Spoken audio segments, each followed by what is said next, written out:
Hello everyone, GoldenNova here, and today I'm going to be the latest in a long line of industry plants that are here to teach you about Elestrals. That's right, everybody else has had their chance to be a PsyOp, now it's my turn. For this video, we're going to keep it pretty close to the bare minimum. How to read an Elestrals card, the flow of the game, sprinkle in some of the various rules as they become relevant, as well as what makes the game so unique, and wrap it all up with my thoughts on the game as it is now and my hopes for the future. So hold on to your spirits, cause it's time for Elestrals Explained. First, a bit of a disclaimer. Elestrals has sent me a number of creator boxes that I've been opening up over on my Twitch channel, which you should be following right now, but I've been put under no obligation, legal or otherwise, to say anything specific about this game. Having free stuff, helps, but I do strive to be as true to my feelings as possible, and trust me, I do not have 100% good things to say about Elestrals. That being said, they also gave me a shop code, so if after all of this you've been convinced and you want to get some starter decks or product to open, accessories, or even some adorable plushies, the sundial has a snoot you can do. Using that link helps support the channel, which I would greatly appreciate. So what's the deal with Elestrals? Well, it's a trading card game with a formula you should be pretty familiar with. Summon monsters, wield magic to support them, and run over your opponent to achieve victory. Now, the devil's in the details, but I feel as Yu-Gi-Oh players, we've got a head start on learning the game because so many mechanics line up with the game that we've all loved for so long, counter to what many other card games do. But before we get into the gameplay, we need to learn how to read the cards themselves. These can be split into two broad categories, the Elestrals and runes. We're going to start with the Elestrals here because there are monsters that we'll be playing to hopefully win us the game. On the top of the card, you'll see the name. We don't really have any archetypes right now, so you don't have to worry about the contents of the name too much, but we are starting to see names that have an additional line of text underneath it. But for now, don't worry about it, we'll touch on that later in the video. Right below that, we can see the card art, very pretty, and on the border below that, you can see the Elestral's attack and defense values, denoted by the nifty sword and shield. Like with Yu-Gi-Oh, Elestrals can be in attack position or defense position, and combat works in a similar way as well, just with a few less digits. Below that, we have our text box, which has all of our effects in it. We won't go into any particular effects in this video, but these will be a big factor in determining which Elestrals you'll want to play. It's also important to note that any effect of an Elestral that you activate can only be done once per turn, per copy, but any effect that triggers when certain conditions are met will trigger every time they happen. Further down, we have our rarity information. How close this diamond is at the bottom denotes how rare your card is, and this is also where you can find the set number for the card, as well as the artist credit, probably the least Yu-Gi-Oh thing about it. Over on the bottom right-hand corner, we can see the Elestral's subclasses. These act kind of like the types in Yu-Gi-Oh, and Elestrals can actually have more than one. However, they use these symbols instead of actually saying what they are, so you'll have to look up the name for those in the rulebooks. However, the good news is that if an effect refers to a particular subclass, it'll just use the symbol for it, so all you have to do is match them up. Over on the opposite corner, we can find the first edition symbol, if it is one, as well as the set the card came from. These don't have any gameplay ramifications, but do help track where certain cards were found and adds a little glitz and glam to them. That covers everything about an Elestral except for one little thing that we skipped over. Remember when we looked at the attack and defense values, there was that big symbol in the center? Well, that is the Elestral's enchantment cost, and this is where things take a bit of a swerve. See, there's actually 3 different card types in this game: Elestrals, runes, and spirits, which are probably the most important out of all of them. So let's take a look at them right now. Spirits come in 8 different variants, each one representing the 8 elements in the game so far: Earth, Fire, Air, Water, Thunder, Frost, Solar, and Lunar. And they're actually pretty easy cards to parse. They have a name. Currently, each spirit only has a single name tied to them, the kind of spirit that they are past the art, and the symbol for that spirit for a quick reference. All of your spirits start the game in a deck separate from your main deck, the Spirit deck. But what do they actually do? Well, when you cast an Elestral, you have to put a spirit underneath them. If an Elestral ever has an amount of spirits less than the listed cost, the Elestral gets sent to the underworld, this game's equivalent of the graveyard. However, the type of spirit doesn't have to match what's on the card. It just needs to have at least the amount of spirits as on its cost. For instance, let's say I go to cast this Elechick. It's got the Thunder Spirit symbol right here, but I instead choose to enchant it with a Fire Spirit. The Elechick will remain on the field, and I can still attack and defend with it as normal, but it is currently misenchanted. And if an Elestral is misenchanted, its effects do not work. Now, there are sometimes advantages to misenchanting your Elestrals, but in general, you want to make sure that your spirits line up with the symbols on your Elestrals so you can make the most of them. This is probably the second least Yu-Gi-Oh thing about the whole game. It's actually a bit more like how energy is used in Pokemon than anything else. You need to attach the right kinds of energy, otherwise you can't access your Pokemon's attacks. Though, in that game, energy is an enabler. If we don't have enough spirits, that can be lethal for our Elestrals. The other important thing about spirits is that they aren't just the cards that empower your Elestrals, they're also your life total. Anytime you take damage, in this game it's called expending, you have to send that many spirits from your spirit deck to the underworld. Having 0 cards in your spirit deck doesn't mean you lose the game right there, but if you would expend while having an empty spirit deck, then you lose the game. And this is probably the key to understanding the flow of the game. Currently, there are no 0 cost cards, so everything you do is going to take away from your life total. Casting Elestrals and runes, taking damage, no matter what you do, you're inching closer to a game loss, which really sets the tone for how the game will be played. Make sure that your actions are as efficient as possible while costing your opponent as much as you can.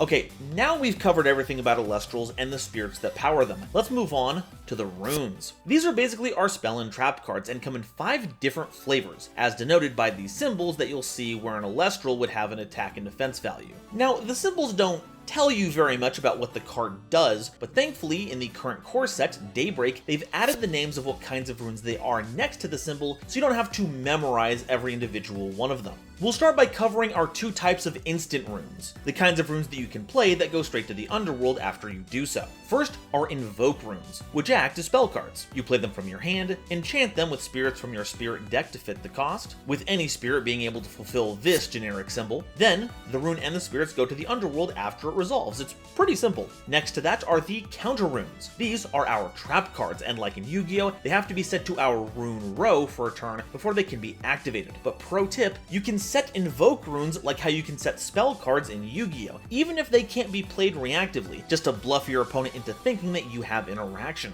However, once these counter runes are live, they can be chained to anything, unless it has an activation timing. Tsunami, for instance, can just be activated in response to anything, but a card like Argo can only be activated when an Elestral declares an attack. You pay the spirit cost exactly as you would for invoke runes, but there's another trick that both of our instant runes can do. Instead of paying the cost using spirits from our spirit deck, we can also draw from spirits that are enchanting our other cards on the field, like our Elestrals, as well as any continuous runes on our field. We'll get to those in just a bit. This allows you to activate your runes without spending against your life total. However, this can cause you to lose certain cards if they get under-enchanted, so keep that in mind. The rest of the runes we'll be talking about are called continuous runes, the ones that stick around after they get cast. Artifact runes are analogous to the equip spells in Yu-Gi-Oh! They empower a particular Elestral on the field, granting it a number of bonuses, or maybe debuffs. Like with Yu-Gi-Oh! Equip spells, you can put artifact runes on your opponent's Elestrals after all.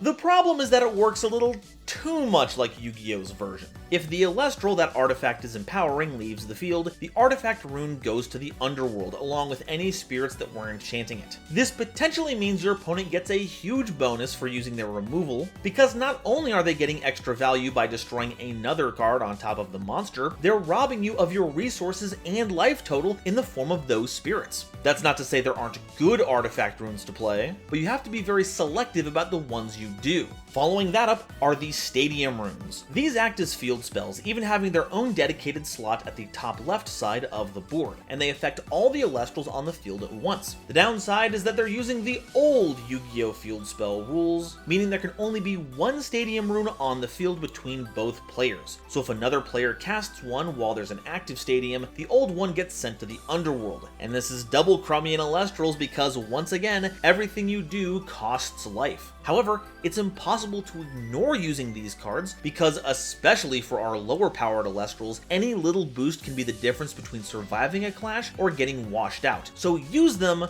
but make sure you use them sparingly. Our last continuous rune is the Divine rune, probably the most special of them all. These are like continuous spells existing independently of any other card on the board, and represent the many gods that look over the world of Elestrals. They only cost a single rune each to enchant currently, but as an additional effect when played, you can enchant up to an additional amount of spirits as listed on that divine. They also come with powerful effects that usually spend those spirits to activate, making them potent game changers, providing effects like stat changes all the way up to card tutoring. But there is one hidden function to the divines, and that's that they make for really great spirit banks for nexusing. If you've heard anything about Elestrals, it's that nexusing is the primary mechanic of the game, but you might not understand what that means. Don't worry, I'm here to clarify. Nexusing isn't some kind of player action like normal summoning or doing a synchro summon. You will need to have a particular effect to start up that process. An effect that nexuses will denote what kind of spirits that you can nexus, which involves taking the spirits from one card and putting them under another. Now, by itself, this doesn't actually accomplish anything. The real impact are the cards that trigger when nexusing is involved. For instance, many Elestrals trigger in effect when receiving a certain kind of spirit. Now, this can trigger when cast because it gets a spirit when it's cast, but this also covers when a spirit is nexused over to them. And if you'll recall, effects on Elestrals that you just activate can only be used once per turn per copy, but any trigger effects, like receiving spirits, can activate as many times per turn as the condition is met. This means that the more time you can shuffle around spirits and give them to creatures that love absorbing them, you can trigger the effects over and over again to bury your opponent in advantage. Some cards may also nexus as a prelude to another effect. For example, Aphoros can nexus up to 2 water spirits, and when you do, you draw a card for each spirit a card received. So if you move 2 of them from one card to another, you get to draw 2 cards. And if you gave those spirits to an Elestral that triggers an effect when you nexus a card to them, that's even more advantage on top of that. There are other additional benefits to nexusing, but we'll wait until the proper context to bring those up. Okay, that covers basically everything you need to know about the cards themselves. Now, we gotta learn how to actually play them. Each player shuffles up their deck and determines who goes first. You put down your 20-card spirit deck on one side of the board and your 40-card main deck on the other. Note that neither deck can have more or less copies than those amounts. Your spirit deck's gotta have 20, your main deck's gotta have 40. And you can also bring along a 15-card side deck for your best of 3s. Oh, and you can only have 3 copies max of any given card. Each player then draws 5 cards, then decides if they want to mulligan or not. If they choose to do so, they simply expend 2 spirits, shuffle their hand into the deck, then draw a fresh set of 5. So if you mulligan once, you'll begin the game with 18 cards in your spirit deck. A player can do this as many times as they'd like, as long as they have the spirits to do so. The starting player will skip their draw phase and their inevitable battle phase for the first turn, so we go right to the main phase. While in here, you can play or set as many runes as you want, activate the effects of your Elestrals or runes that are activated on the field, and change the battle position of your Elestrals once each, if they weren't summoned that turn. However, the next set of actions can only be done once per turn, and you can only choose one to do. There's no official name for this group, but I like to call it our spirit action for the turn. You can either normal cast an Elestral from your hand by putting a spirit from your spirit deck underneath it, normal ascend an Elestral, also putting a spirit from our spirit deck underneath it, enchant a spirit from our spirit deck under an Elestral already on your field, or expend a spirit to draw a card. The common through line is that each of these actions requires you to take a spirit from your spirit deck and use it in some way, but I want to really quickly go through each of these just to make sure we're all on the same page. We've mentioned casting and passing beforehand, but to be official, casting an Elestral involves choosing an Elestral in your hand, placing the spirit you want underneath it onto the field into one of your Elestral slots, then place the Elestral you want to put onto the board on top of that spirit. And that's a normal cast. You can choose to cast your Elestral in either face-up attack or face-up defense position, but there's no face-down defense position mode, which makes this closer to the Yu-Gi-Oh anime. Ascending is a bit different. If you tried normal casting one of these Elestrals with 2 or more spirit cost on it with an action that only enchants 1 spirit, that Elestral would just implode because it doesn't meet the enchantment cost. So to ascend, you take an Elestral already on your board and send it to the graveyard, but keep its spirits on the field. You add another spirit to it from your spirit deck, then place the Elestral you want to ascend on top of those spirits. It's kind of like a tribute summon in Yu-Gi-Oh, except you can do this for any sized Elestral that you want. You can even ascend a 1-cost Elestral on top of another 1-cost Elestral. But that's for like edge case effects, in general, you want to look to ascend 1 costs into 2 and 2 costs into 3s. Now, these are separate from the game's special casts and special ascends, which follow the same rules as before, but enchant the necessary amount of spirits to meet the enchantment cost, not just 1, and doesn't count towards your 1 spirit action per turn limit. The other 2 spirit actions are a bit simpler. Enchanting a spirit onto an existing Elestral can trigger an effect that cares about it receiving a spirit, and technically gives it enough spirits to normal ascend into a 3-cost Elestral on a following turn if need be. And expending to draw just has you sending one of your spirits directly from your spirit deck to the underworld to draw a card, in case you have literally nothing better to do. That covers all the actions you can do during your main phase, and you better take as many as you can because we do not have a second main phase after our battle phase, which is also like Yu-Gi-Oh, but like the speed and links and rush variety. Now, we move on to the battle phase. Here, your Elestrals in attack position can attack once each, going after your opponent's Elestrals if they have any on board, and attacking their spirit deck directly if they don't have any, which is the perfect time to talk about how combat works. Elestrals work on the binary system, like Yu-Gi-Oh does. This means that when fighting with Elestrals, they either win or lose the battle. There's no damage being marked, and there's no HP you have to track. This is in contrast to games like Magic and Pokemon, which use damage systems, where cards get partially damaged and you have to keep all that in mind. If an attack position Elestral attacks a defense position one, if the attacker has a higher stat than the defense, the attacked Elestral and all of its spirits go to the graveyard. If the defender has as much or a higher defense than the attacker's attack, then nothing happens, not even damage. If an attack position Elestral attacks another attack position Elestral, then this is where things get spicy. If they both have the same attack, they both get destroyed. If one has a higher attack stat than the other, the one with the lower attack stat gets destroyed, and then we calculate how many spirits the loser has to expend. But for this, we don't actually refer to how Yu-Gi-Oh does it. If one Elestral has 5 attack and the other has 2, we don't take the difference of those and deal 3 damage. Instead, we have to check the difference between the 2 Elestrals' enchanting spirits amount. So if the winning Elestral has 3 spirits on it, and the loser only has 1, you make your opponent expend 2 spirits. In this way, boosting your attack stat makes it easier for you to run over other Elestrals, but doesn't impact the lethality of it to your opponent. The same works for if you get to attack directly when your opponent has no Elestrals. However many spirits are enchanting the attacking Elestral is how many spirits your opponent is forced to expend. This is another big risk versus reward aspect of the game. While centering a lot of spirits onto one creature means your opponent has a juicier target for their removal, it also gives you a way to deplete your opponent's spirit deck that much quicker. You'll repeat the process until you're out of attacks, or choose not to attack anymore.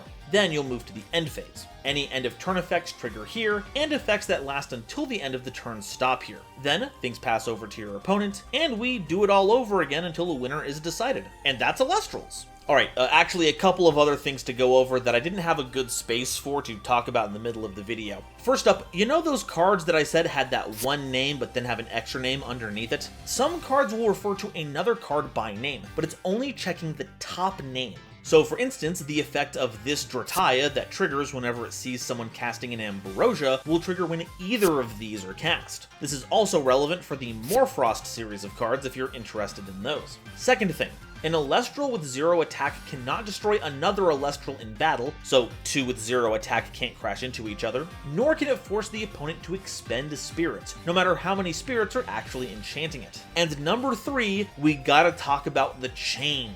Yes, when it comes to resolving actions in this game, they are resolved largely like how it is in Yu-Gi-Oh! The turn player plays a card, thus starting a chain. The opponent has a chance to respond with their own card, adding a link, and then the other player has a chance to activate their effect in kind, and this is passed back and forth until no one has anything to add. The chain is then closed, so nothing else can be added, and it resolves backwards. If any other effects would trigger over the course of resolving this chain, it's put on hold over in the Limbo segment, where it'll stay until the current chain is closed, after which a new chain will form using those effects, and you'll keep resolving chains until the game state is open and the turn player can make another move. This is the very simple explanation of how it works, but remember, this is the simple video. If you want more advanced info, I don't know, do all the engagement stuff. If this does well, I'd love to do more deeper dives into the game, or even some traditional explained videos, though that's going to be a bit odd with how Elestral's decks work. And this is where I'd be putting a section where I talk about my feelings on the game right now, but I've decided I'm going to put that in a separate video, largely because that would very much date the how to play video that should be evergreen, and B, I have been proven as much over the past couple of weeks how fast this game is evolving and changing. Heck, I had that Drataya example just a little while ago, and that was written and recorded before that card got banned for the Waspire FTK. So yeah, keep an eye out for that. But now, I want to hear what you all have to say. Do you have any other questions about the game? Anything keeping you from trying the game out? And if you have tried it out, what do you like and not like about it? Let me know all your thoughts down below, and if you haven't already, please like the video if you liked it, subscribe so you don't miss an episode, and share this video with somebody you know who, well, again, someone you know who loves Yu-Gi-Oh! I honestly think we are the target demographic here, and I think spreading the word would be neat. Today's episode is brought to you by Dragon Shield. Get the sleeves as strong as dragon scales and get 5% off your order by using the coupon code GoldenNova at checkout. It was also brought to you by my lovely patrons, including this month's illustrious Quasar Commanders, Upstairs Media and the Wizard Moose, Nebula Navigators, 3rd Dynasty, 50 Gigabits, Ada Basilisk, Adam Zajdel, Owexotoe Hime, Anansi Dragon, Ancient Wizard, Andrew Newman, Kane Senpai, Christopher Fuss, Clockswork, Comrade Copperbottom, Eric, Frankie, Garland Chaos, Great Big Pillock, Hair Bear, Happy Majin, Harry the Ominous Benefactor, Iron Zero, Iskander 711, Carp, Mana Charge, Marion James E. Picata, Megacomb B is entering the Chrysalis, Millennia Asta, Mern, Muse Clark, Nathan Vig, Natiel Lee Alexander, Orozco 09096, Panther J, Pat Poos, Rebel King Lucifer, Red Eyes Jackalow, RJ the Jank Monarch, Serenity Towns, The Critic of Innocence and Thievery Coast, Cosmic Crusaders Beden von Titty Sprinkles, Beelzephyr Fish, Beluga Masta, Blitzwolf, Chaz Ghost, Dr. Reaper RIP, Eva Padilla, Hike Boyagian, Herbal D, Ignis Heat the True Draco Slayer, Inblink, Kale the Dragon, Kevon Public, Lobomaru 02, Manga Pages, Matt Simmons, McSpoofy, Michael Shimabukuro, Mike, Nitromo, Nyx, Obsidian, Shizuka Nijimura, Sophie, apparently, Stephen Williamson, Taylor Seymour, The Legendary Raven, The Phantom Knights of Shitted Pants, The Gene, The Pokemon 52, Tiger X2476, Weasel King of Weaseltown and Zaldureka, as well as all the lovely Starlight Explorers you see on screen now. If you'd like to help me in my journey to cover all of Yu-Gi-Oh's archetypes, get my videos early, be a part of these credits and other awesome perks, it would mean the world to me if you would check out the link to my Patreon in the description or consider joining as a YouTube member.